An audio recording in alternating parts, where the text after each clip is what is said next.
So how quickly can you arrange a bridging loan? So there's many factors at play here. Let's say, for example, you want to buy a property at auction. Now, a lot of the auction purchases, they need to be completed within 28 days. So that can be achieved. If I look on average, I'd probably say, every transaction is different. Obviously, auction ones, a lot of attention needs to be really put on these type of transactions. And certainly the legal people need to be really engaged on that to achieve that sort of time frame.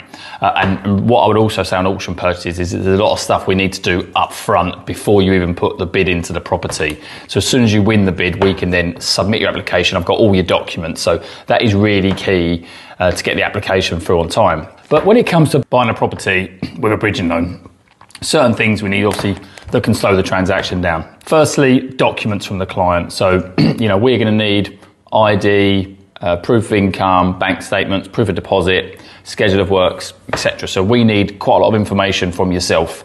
First of all, assets and liability document, so we need a lot of information from you. So if you're really prompt with that and send it to us straight away, then that is a real massive benefit. The second part of it is getting the valuation done. So typically we reach out to several valuers, get multiple valuation quotes in, and then we can then book the valuation in, schedule a date and time. So obviously that is the third party doing the valuation report, so timescales can be affected there.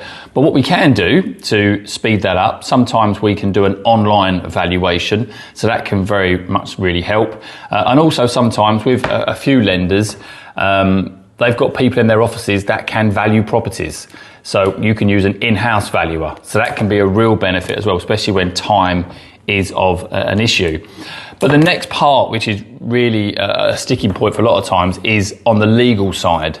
Now, obviously, typically you've got the lender solicitor and you've also got your own solicitor as well. They need to be really engaged and instructed from the start to get a really quick completion through. Is your solicitor, does your solicitor know all about you? Are they experienced with bridging loan applications, with sort of quirky properties and things like that you're looking to get involved in? These are real sort of key things you should consider. So once the offer comes out from the lender, it's in the world of the legal people to be communicating. We're heavily involved all the way through until the case gets completed. But say having a really experienced solicitor involved is really key to achieving a quick completion with bridging loans. So sometimes we get people that want to look to complete within a couple of weeks. That can be done.